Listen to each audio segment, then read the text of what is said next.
Peace out to you. You said, I haven't been here for a while. Peace said, for the way I see it. What is your power? My power is the truth. If you put it that way, that makes sense. That makes sense, though. But, you know, again, when you say your power is the truth, that means that you're going out there and using truth as a weapon. It doesn't mean that necessarily. Like, that's how it gets conveyed. That's how it gets conveyed to me. That's how I see it. If your power is the truth, that means that it's going to go against something. It's a force. That's what power is. It's a force. You know what I mean? So and the truth in many respects is a force. Yeah, I just think that we have to engage. I think, in my experience, that we engage with what we know to be the truth, though, as a culture that we are spreading, not as power to be thrust. Turn off the front light for me. Because I don't bear witness to that being thrust either. Make the front dark. You know, the Father didn't do that. He didn't thrust his power. You know, he's very selective. You know, so that's why it's the mentality. It's the mentality by which you go out, and that's really what you know. G, when you said media is a powerful entity because it shapes the way so many people think and act, the people who own and control the media outlets obviously know and understand this. Can you speak on it? Listen, I'm in media, and I speak on it all the time. Come on, baby. Many of the things that people talk about with the media, as far as like what narratives people take, you know, they have that responsibility. You know? Like I said, look, the two narratives I mentioned, the COVID vaccines, right? That was a narrative. They had no actual proof. Zero proof. The studies they did were inconclusive. They were altered. You know, in all of these studies for the COVID vaccines, when they did their test, the placebo group was given the vaccine. So after a certain amount of time, the actual study is ruined because they actually gave the vaccine to the placebo group. That way now you couldn't really tell the difference over time. The right amount of time that you need, which is years, you know, not like a month or two, you know. But the media controlled that narrative, and they kept saying, you know, like I said, my you know, in my household, my you know, my father's always listening to MSNBC, so I hear what they say, you know, and they were sounding more fascist than Fox. They were like, if you don't get this thing, though, you're evil. You need to be locked up. You need to have everything taken away from you. This is what they were saying. And I'm you know, and I'm like, damn, they listening to this in my household, and I'm here, like, so I should be locked up. You know what I'm saying? Shit, I'm the healthiest one here. See, that's, you know, see, people don't look at that. No, it's completely. I said I got laughed at when I said the immune system is all I need. You know, I had COVID. Had COVID for one day.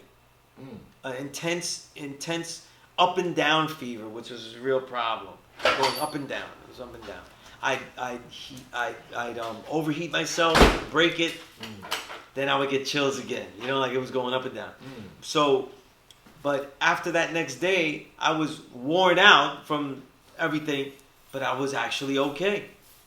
So you took the test twice, or you?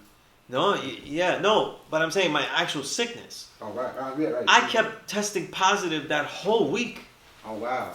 Yeah, so the symptoms, I only had like sickness for a day. It was 2 days to recover after that. It was the weekend, so I just like, I'm not going to train. And I couldn't train anybody anyway because I don't want to give anybody anything. And by Monday, I was already back training, you know. But I kept testing positive. Even I was getting better, you know. But remember, that not meant anything because they didn't tell you that the PCR test is not a diagnostic tool. The guy that made up the PCR test, right? I'm forgetting his name. I wrote about it in the 5% Media. He actually won the Nobel Prize for the PCR test. But the PCR test is a tool to see the collection of viruses that are in certain parts of the body that are accumulated. But the more you magnify, which is the cycles that a test has, the more you magnify those cycles, the more that you get dead remnants, and you cannot tell, because it's not diagnostic, you couldn't tell the dead or the living. The cycles that they would do in these PCR tests were so high, you were going to get positives no matter what. You know? You're going to get positives no matter what. So it wasn't even diagnostic.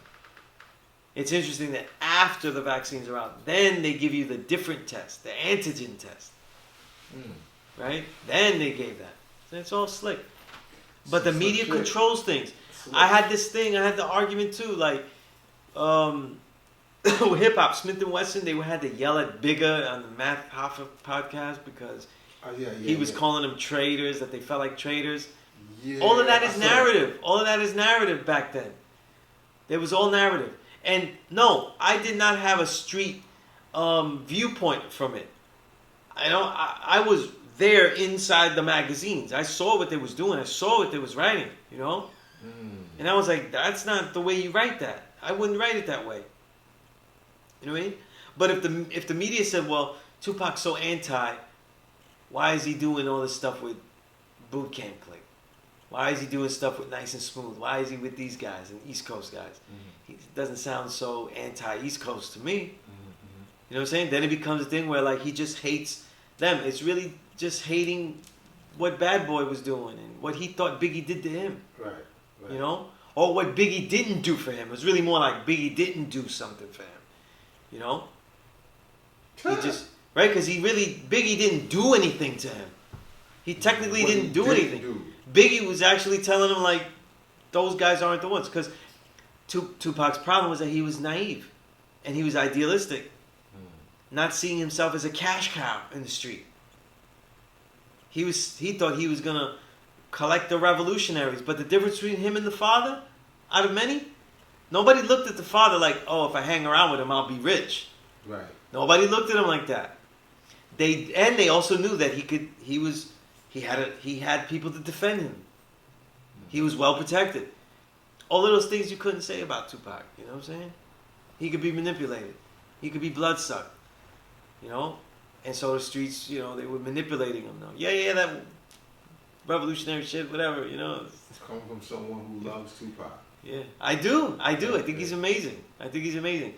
You know? And I think he's GOAT candidate. Absolutely. If Mecca did this.